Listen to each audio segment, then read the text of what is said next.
অসংখ্য বুদ্ধিমান বিচক্ষণ মানুষকেও, পুরুষকেও একজন নারী তার ফাঁদে ফেলে দেয়, কাত করে দেয়, গুনাহের মধ্যে লিপ্ত করে ফেলে।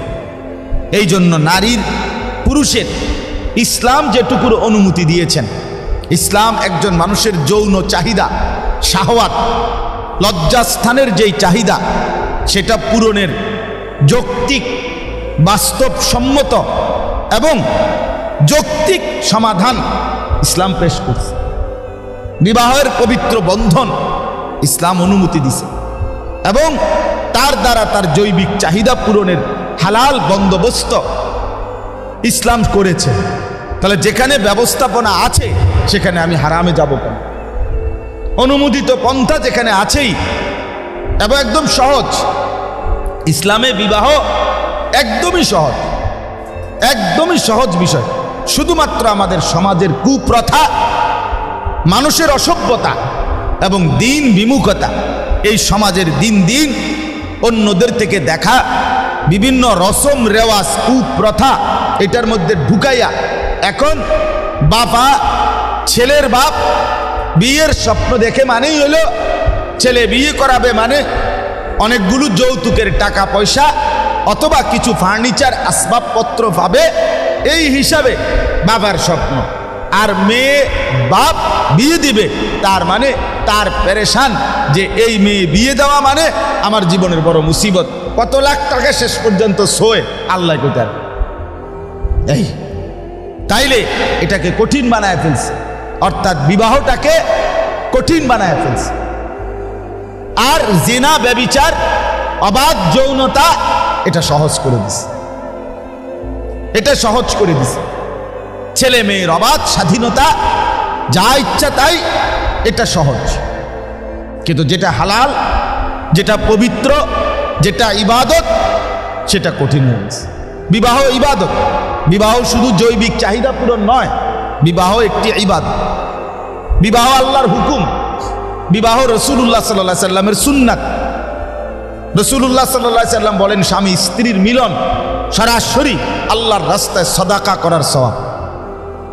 এক সাহাবী জিজ্ঞেস করছে, ইয়া রাসূলুল্লাহ, একজন পুরুষ তার জৈবিক চাহিদা পূরণ করবে, এত সওয়াব?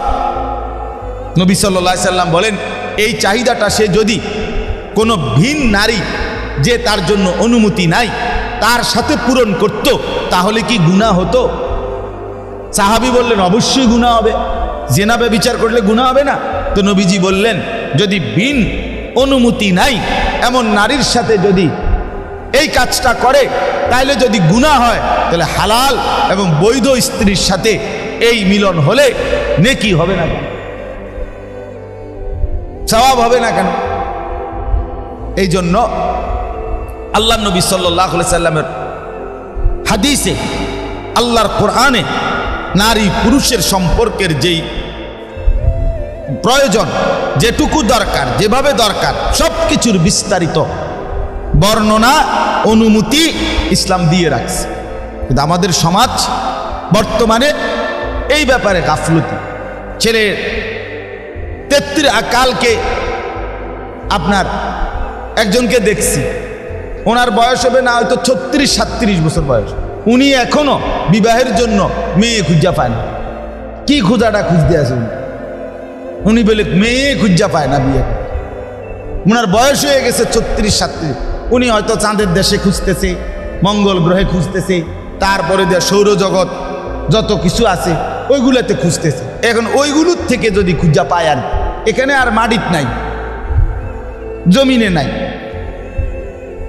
এখন যদি প্রশ্ন করেন, যেহেতু জমিনের কোনো মহিলা আপনার পছন্দ হয় না, তো মোবাইলে বেডি চান, সেটা কেমনে চান? সেটাও তো পছন্দ হইবার কথা না। কিন্তু সেইটাতে দেখবেন গিয়া 100 পছন্দ হয়। মানুষের বেডি চাইতে আপত্তি নাই, পরের মহিলা চাইতে সমস্যা নাই। তো বিবাহের জন্য ওনার পছন্দ সেই উনি কি পায় না? পাত্রী পায়। এটা কথা হইল?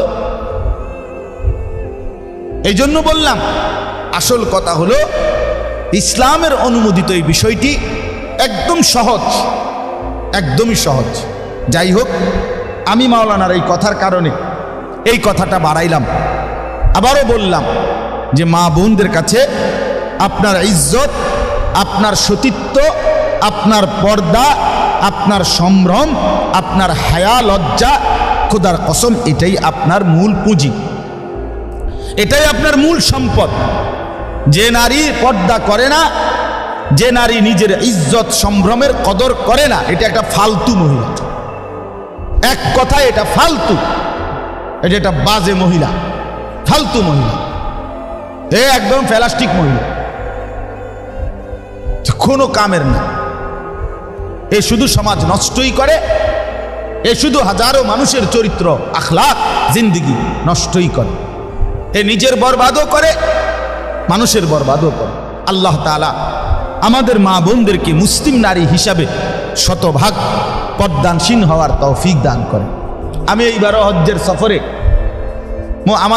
আমাদের কাফেলায় যেই মহিলারা আছে ওনাদেরকে বললাম যে আপনারা এই সৌদি আরবের হোক আর যেই দেশের হোক, এই দেশের কিছু মহিলার মুখ খোলা, এইটা দেখে যদি আপনারা বলেন যে এ দেশে কত মহিলার মুখ খোলা, কাজে আমরাও মুখ খোলা রাখবো, তা আমি বললাম যে যদি এটাই হয় তাহলে বোঝা গেল আপনারা মুখ খোলা রাখবেন কিনা এই ব্যাপারে মাসালাটা, ফতুয়াটা নিলেন এই বেডিদের থেকে।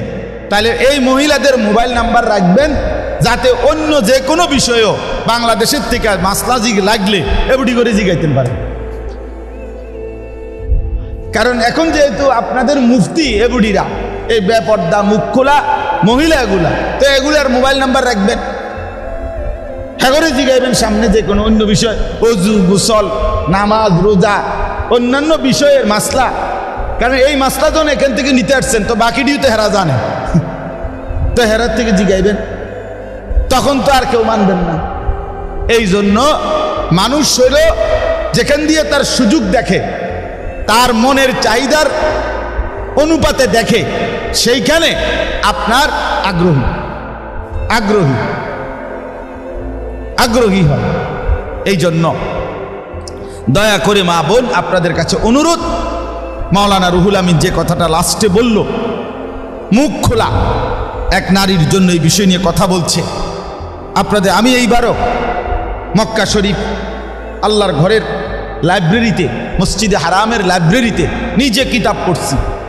সেখানে আরবের মধ্যেও যারা মুত্তাকি আল্লাহওয়ালা আলেম, ওনাদের স্পষ্ট কিতাবে আমি কমপক্ষে 20 পৃষ্ঠা হবে আরবি পড়ছি। সেখানে ওনারা লিখছেন যে আরব দেশেরও যারা দিনদার মুত্তাকি আল্লাহওয়ালা আলেম, তাদের প্রত্যেকেই আপনার মহিলাদের এই অবাধ বোরকা পরার পরও যে মুখ খোলা রেখা চলে, এইটার অনুমতি ওনারা দেন নাই। শুধুই মাত্র নারী অথবা কিছু আধুনিক মনস্ক মানুষ ইসলামকে মডার্ন করতে গিয়ে, ইসলামাইজেশন করতে গিয়ে, এটারে আধুনিকায়ন করতে গিয়ে ইসলামের মৌলিকত্বের মধ্যে ছাড় দিতে দিতে বেঈমান, দুশ্মন, কাফের, মুশরিক, ইসলাম বিরোধী দুশ্মনদের অব্যাহত প্রচারণার কারণে ধীরে ধীরে চেষ্টা করে ইসলামকে আধুনিকতার কাছে নিয়ে আসতে। অথচ উচিত হলো প্রতিটা আধুনিকতাকে ইসলামের কাছে আনা, যেন ইসলাম যেটা বলে সেই আলোকেই আধুনিকতার সব কিছুর ফায়সালা করা হয়। আপনি যদি ইসলাম বলছে বসে পেশাব করতে পুরুষকে, এখন আধুনিকতা হাই কমোড বানায় দিছে পুরুষের জন্য পেশাব করার, আপনি যদি উচিত বুঝি আপনি বসে পেশাব করার হুকুমটাকে আস্তে আস্তে এটারে আটটু ডিজাইন করে বিভিন্ন রকমের ফন্দি বের করে আপনি দাঁড়ানোর জায়গার মধ্যে নেওয়া, এটা নিয়ে কথা ছিল। কথা তো ছিল ওইটাকে রদ করা ইসলামের হুকুমের দ্বারা। কিন্তু আজকে কিছু মানুষের মানসিকতা এটা দিন দিন চেষ্টা চলতেছে। কতমুখী যে ষড়যন্ত্র, কয়জনের জবাব দিবে, কয়জনের বুঝাবে, কারে বলবে, সবাই পণ্ডিত। আপনার কালকে আমার একজনে বলতেছে যে কোনো মহিলা হজ্জে যাওয়ার জন্য হুজুর, তার সাথে তার মাহরাম স্বামী বা ভাই পুরুষ যাদের সাথে দেখা দেওয়ার অনুমতি আছে, ইসলামের নিয়ম হলো এরকম কেউ লাগবে। মাহরাম লাগবে, নাহলে হজে যাওয়া যাবে না, সফর করা যাবে না। উনি বলতেছে যে সৌদি সরকার অনুমতি দিছে, কোনো অসুবিধা নাই, মহিলা নিজে নিজে যাইতে পারবে। কালকে আমার বলতেছে, তাই বললাম যে সৌদি সরকার 2033 সালে ফুটবল বিশ্বকাপের স্পন্সর পাইছে, আমনে এখানেও একটা দল দেওয়া যায় কিনা ফুটবলের জন্য বাংলাদেশে, এটা একটু চেষ্টা করেন, যেহেতু এটা আপনার দ্বারে ভাল লাগছে। হ্যাঁ, আর সৌদি সরকার এইবার দেখছি হজ্জে ইমিগ্রেশনের মধ্যে জিদ্দাতে সমস্ত অফিসার সব মহিলা, ওরাই ইমিগ্রেশন করাইছে, পাসপোর্টে সব কিছু সিল সাপ্পর দিছে, সব কিছুতে ব্যাপকভাবে মহিলা কাজে লাগায় দিছে। তাইলে এখন এইটা যদি আপনার কাছে মনে হয় যে সে যা বলছে এটাই শরীয়ত, তাইলে আপনি আর আমগরি জিগানের দরকার কি? যখন যা দরকার ওটা ওনার এই প্রিন্সকে জিগাইলেই ভালো। এই জন্য দয়া করে মা বোনদের কাছে অনুরোধ, মা ফাঁক ফুক খোঁজার দরকার নাই। দুনিয়ার একটা কথা মনে রাখতে হবে, মুত্তাকি আল্লাহওয়ালা দিনদার ওলামায়ে কেরাম 1450 বছর ধরে ইসলামের যেই হুকুম আহকাম মৌলিক তা বলে যাচ্ছে, যা বলতেছে এটাই সঠিক, এটাই যৌক্তিক, এটাই আখিরাতের উপকারী। আল্লাহ আমাদেরকে তৌফিক দান করেন বুঝার। কোরআনুল কারীমের 10 নম্বর পারা 9 নম্বর সূরা, সূরায়ে তাওবাহ, এই সূরার 36 নম্বর আয়াত আমি মূলত তেলাওয়াত করেছি। আর অল্প একটু সময় এই আয়াতকে সামনে রেখে আর কয়েকটি কথা আমি আপনাদের সামনে বলতে চাই। এই আয়াতটা পড়ার অর্থ হইল, উদ্দেশ্য হইল, এই মুহররম মাস এখন ইসলামী একটি নতুন বছর, 1446 হিজরি একটি নতুন ইসলামী বছর শুরু হয়েছে এবং এই নতুন ইসলামী বছরটি মুহররম মাস তার প্রথম মাস, আজকে 6 তারিখ চলতেছে। আগামী মঙ্গল বুধবার, অর্থাৎ বুধবার হলো আশুরা 10ই মুহররম, আর মঙ্গলবার হলো 9ই মুহররম। তো আপনাদের কাছে এই সম্পর্কে সামান্য 2-4টা কথা বলতে চাই। 1 নম্বর কথা হলো, আমরা যেই ইংরেজি মাস গণি, জানুয়ারি, ফেব্রুয়ারি, মার্চ, এপ্রিল, মে, জুন, এগুলো হলো সৌর সন, অর্থাৎ সূর্যের হিসাবে এগুলোর হলো হিসাব। আর আমাদের যে আরবি মাস, ইসলামী মাস, মুহররম, সফর, রবিউল আউয়াল, রবিউল সানি, এগুলো মানে রমজান, শাওয়াল, রজব, শাবান, জিলকদ, জিলহজ, এই আরবি ইসলামী যেই মাসগুলো এগুলো হলো চাঁদের হিসাবে, চাঁদের উঠা এবং চাঁদের ডুবা, এই হিসাবে মাস। তাহলে এখানে একটা মৌলিক পার্থক্য, ইংরেজি মাস এগুলো সূর্যের হিসাবে, সূর্যের উদয় অস্তর হিসাবে, আর আরবি মাস চাঁদের উদয় অস্ত হিসাবে। তা এতে করে কি হয় বিষয়টা?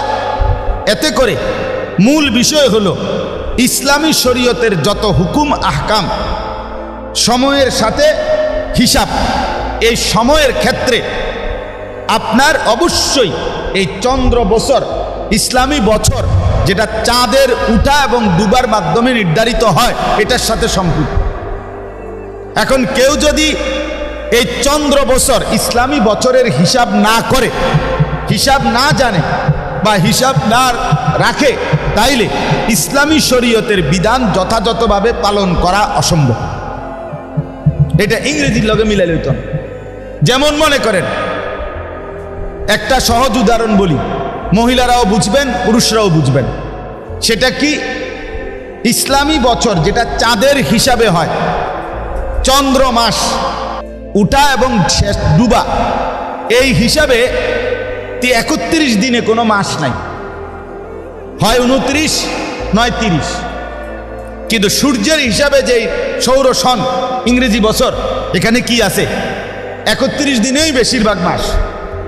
30 মাস তো যে একটা এপ্রিল, জুন অ্যান্ড 30 days है September, April, June and November. তার মানে সেপ্টেম্বর, এপ্রিল, জুন, নভেম্বর এই 4 মাস হইল কি মাস?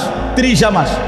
আর হইল ফেব্রুয়ারি হইল 28, বাকিটা সব কি 31 মাস।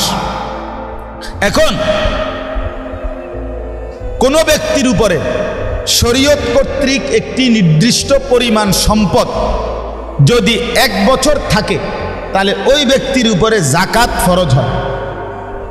এটা এক কথায় বললাম যে শরীয়তে একটা পরিমাণ আছে, 7.5 ভরি স্বর্ণ অথবা 52.5 ভরি রূপা, অথবা টাকা যদি 52.5 ভরি রূপার যেই দাম, ওই পরিমাণ টাকা পণ্য কোনো ব্যক্তির কাছে অতিরিক্ত যদি 1 বছর জমা থাকে, তাহলে সেই ব্যক্তির উপরে জাকাত দেওয়া ফরজ।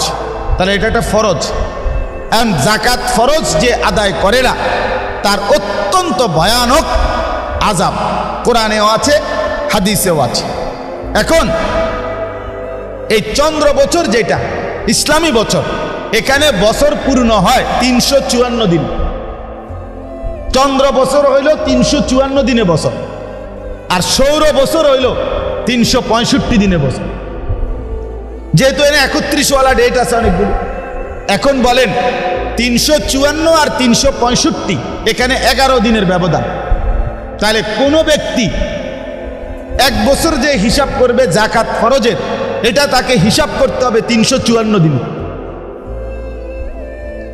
তাইলে আপনি যদি ইংরেজি বছর গণে, তাইলে 11 দিন আগেই তার উপরে জাকাত কি হয়েছে?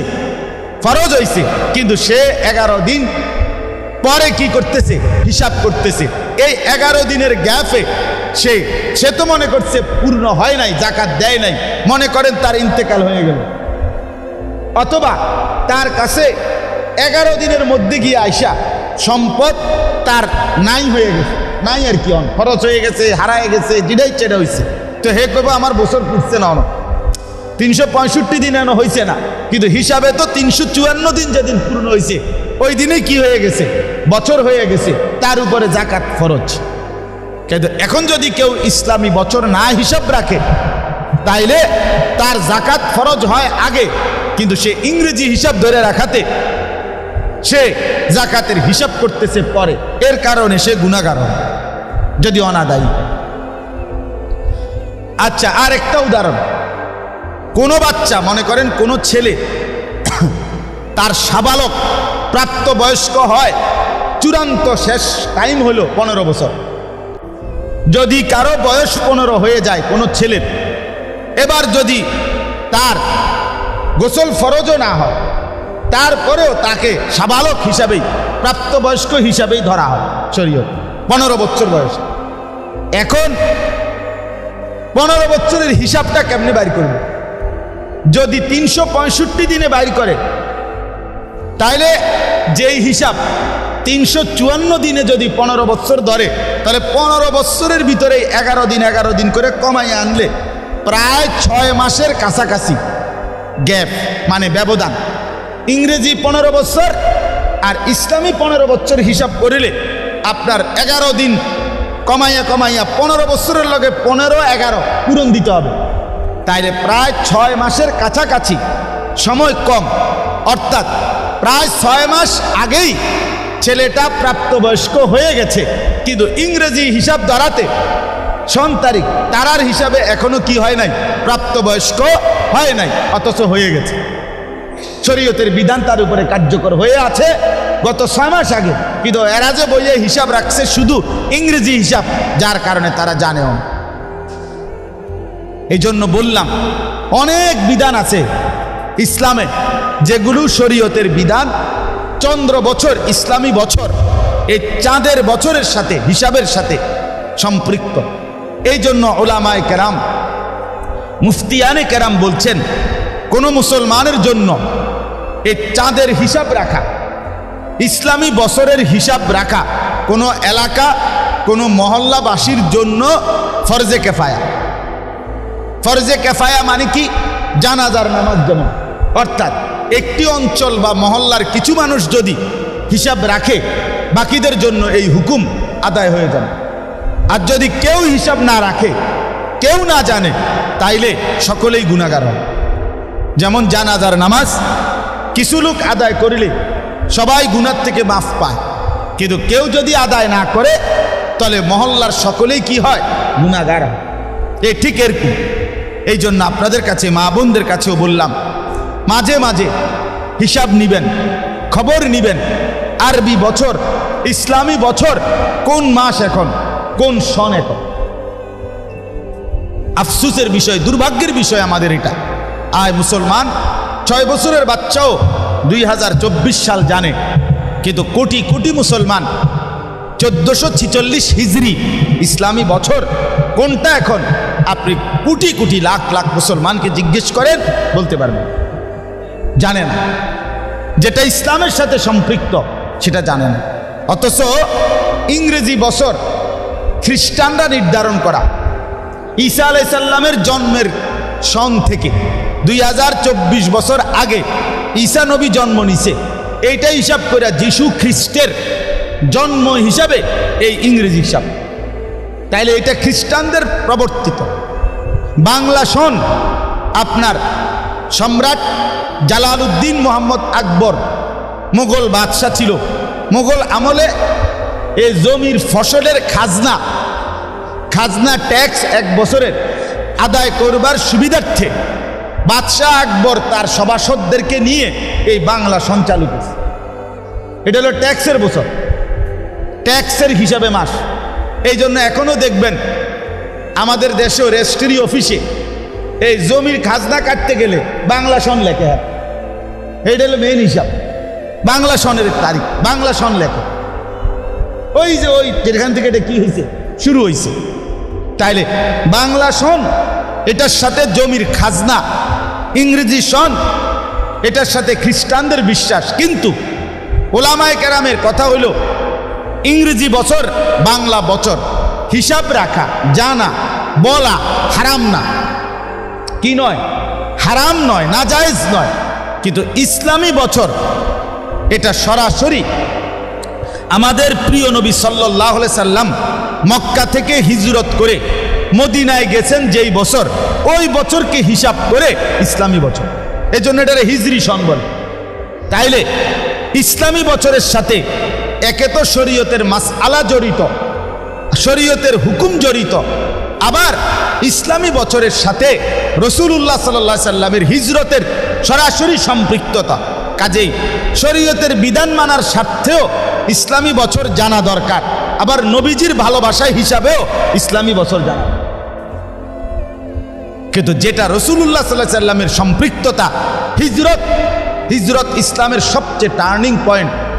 13.5 বছর পরে নবী যখন মক্কা থেকে মদিনায় হিজরত করেছেন, তার অল্প সময়ের ব্যবধানে ইসলাম সারা পৃথিবীতে চমকায় গেছে মদিনায় যাওয়ার পরে।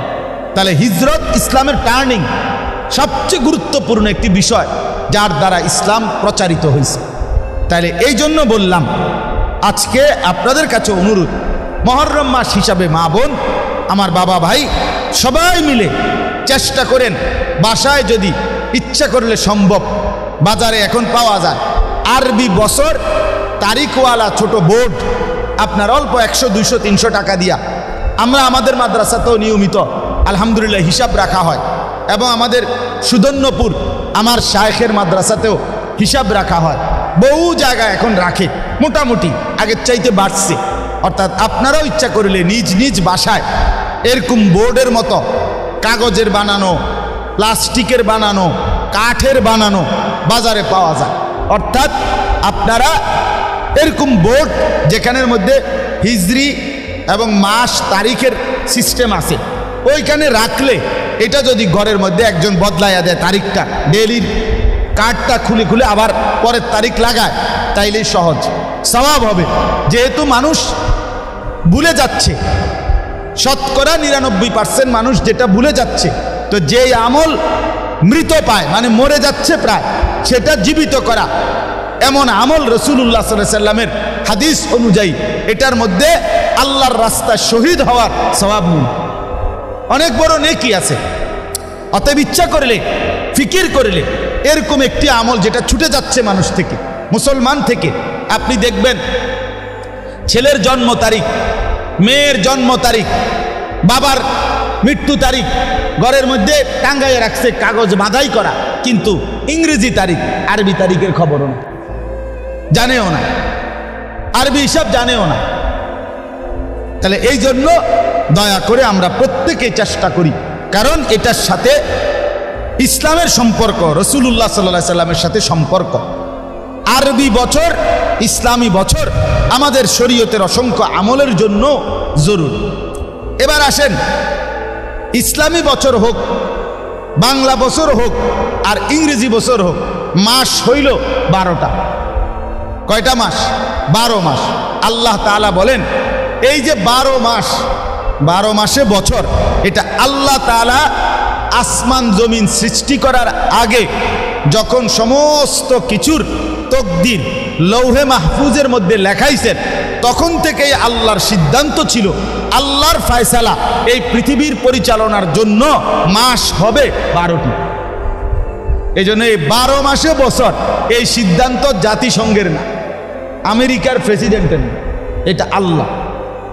এই জন্য 12 মাসে বছর এটা আল্লাহ তাআলার নির্ধারণ। এই কথাটা এখানে আল্লাহ বলছে, ইন্না ইদ্দাতাশ শুহুরে ইনদাল্লাহ, নিশ্চয়ই মাস সমূহের গণনা আল্লাহর নিকট ইসনা আশারা শাহরান, 12 মাস। এই জন্য 12 মাসে বছর এটা আমরা পাইলাম কোত্থেকে? আল্লাহ তাআলার নির্ধারণ, আল্লাহর নির্ধারণ, এটা আল্লাহই নির্ধারণ করেছেন এটা 12 মাস। এই জন্য যতভাবে বছর বানায়, বাংলায় বানাক আর ইংরেজি বানাক, মাস কয়টা? 12।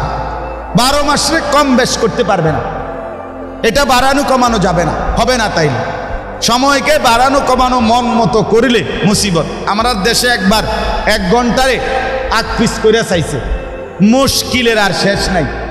আমার মনে আছে এই বছর, আয় হায় হায় হায় কি পরিমাণ ঝামেলা গেছে। 1 ঘন্টারে লাইরে লাইছিল একবার। পরে কি হইছে, ওই বেটার মাছের মতো হইছে। বেটা মাছ হাতে কইরা বাজারের থেকে বাড়িতে যাচ্ছিল, মানুষে বারবার জিগায় কিও মাছ কত? কয় 200 টাকা। তো বিরক্ত হইয়া বেটা চিন্তা করছে, সবাই যেহেতু বারবার জিজ্ঞায় মাছ কত বলতে কষ্ট লাগে, তো ব্যাগে ঢুকাই এলাই। এই জন্য একটা ব্যাগ কিনা মাছটা ব্যাগের মধ্যে ঢুকাইছে। চিন্তা করছে এখন আর কেউ জিগাইতো না, মাছ তো আর দেখবে না। তো এইবার মানুষে জিজ্ঞাসা করে কিও ব্যাগে কিও? কয় মাছে না। কয় তো মাছ কত? কয় 200 টাকা। এবার 2বার কইয়া বেটা কয় খাইছে আমার। হায় হায় হায়, আগে তো জিগাইতো শুধু মাছ কত, এখন তো কথা আরো 1 লাইন বাড়ছে। এখন কয় ব্যাগে কি? কয় মাছ। মাছ কত? তো এখন তো আরো কথা বাড়লো না, ঝামেলা আরো বাড়ছে না ব্যাগে ঢুকাইয়া। তো ঠিক এরকম ভাবে আপনার আগের ওই 1 ঘন্টা যখন কমাইছিল, তখন আমরা প্রতিদিন জিজ্ঞাসা করতে হইতো আগের 9টা না অনকার 9টা, আগের 10টা না অনকার 10টা। মানে এইবার আরো ঝামেলা বাড়ছে। এই জন্য আল্লাহ তাআলা বলেন ফি কিতাবিল্লাহ, লৌহে মাহফুজে আল্লাহ তাআলা যেখানে সমস্ত মাখলুকের তাকদীর লিখছেন, ওই লৌহে মাহফুজে আল্লাহ এই সিদ্ধান্ত দিয়ে রেখেছেন মাস হবে কতটি? 12টি।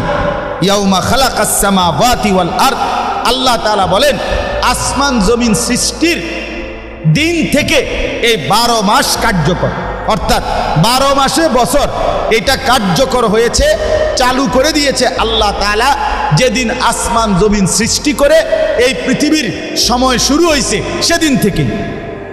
এবার আল্লাহ বলেন মিনহা আরবাতুন হুরুম, এই 12টি মাসের মধ্যে আল্লাহর নিকটে 4টি মাস হচ্ছে সবচেয়ে সম্মানিত।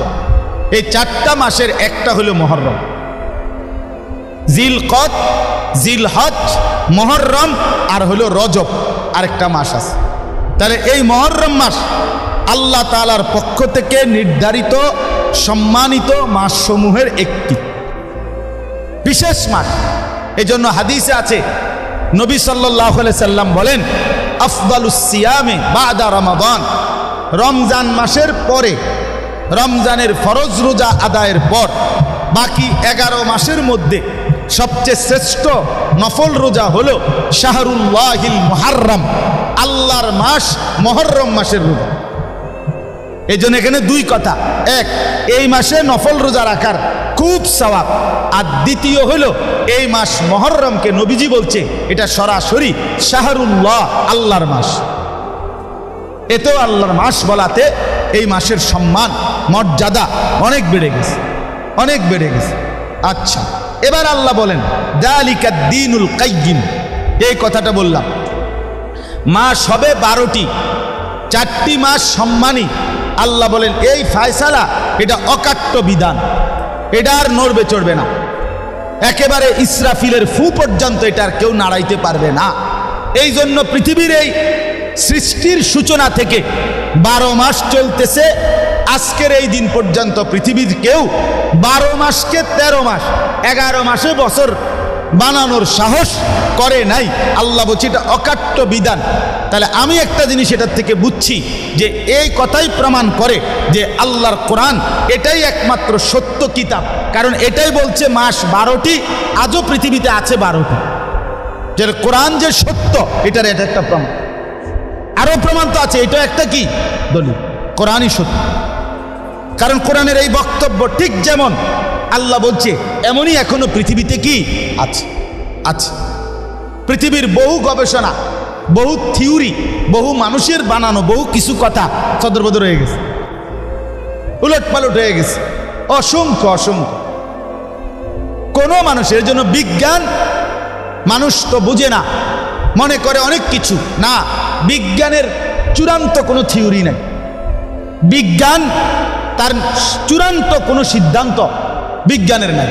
বিজ্ঞানের একটাই চূড়ান্ত সিদ্ধান্ত যে এখানে কোনো সিদ্ধান্তই চূড়ান্ত নয়, এটাই চূড়ান্ত সিদ্ধান্ত। এখানে কোনো সিদ্ধান্তই কি নয়, চূড়ান্ত নয়, এটাই চূড়ান্ত সিদ্ধান্ত। বিজ্ঞান প্রতিনিয়ত গবেষণা করে, তার মানে সে নতুন করে আরো আগায় আগায়। 4G 5G হয়, 5G 6G হয়, আরো বাড়বে, গতি আরো বাড়বে, গতি আরো বাড়বে, বাড়তে বাড়তে একসময় হাসরের মাঠ সর্বোচ্চ গতি দেখবে হাসরের মাঠ। হ্যাঁ, আমার কাছে একজন ভদ্রলোক একবার বলছিলেন যে হুজুর, কিয়ামতের আগ মুহূর্তে হাসরের ময়দানে আল্লাহ তাআলা এই কোটি কোটি হাজার হাজার বছরের পৃথিবীর সব কিছু প্রতি সেকেন্ড, প্রতিটা মুহূর্ত আল্লাহ তাআলা হাসরের ময়দানে দেখাবে। তাহলে এটা সর্বাধুনিক প্রযুক্তি হবে। তার আগ পর্যন্ত অত্যাধুনিকতার যেটুকু, এইটুকু আপনার পৃথিবীতে আল্লাহ তাআলা দেখাবে।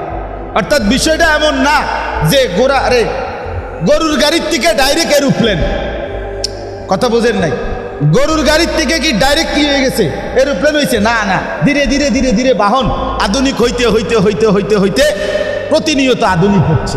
ঠিক পৃথিবীর আধুনিকতাও বাড়তে বাড়তে বাড়তে ওই জায়গায় গিয়ে দাঁড়াবে যখন কিয়ামতের পূর্বে, এরপরেই হাসরের মাঠে দেখবে সর্বাধুনিক প্রযুক্তি, শেষ প্রযুক্তি দেখবে। আধুনিকতার শেষটা দেখবে কোথায়? হাসরের মাঠে। এই জন্য আরো গতি হবে, আরো আধুনিক হবে, আরো আরো। এই আপনার এই মোবাইল, এই বড় মোবাইল, এই যা কিছু আছে এগুলোর পরে আরো প্রযুক্তি আসবে।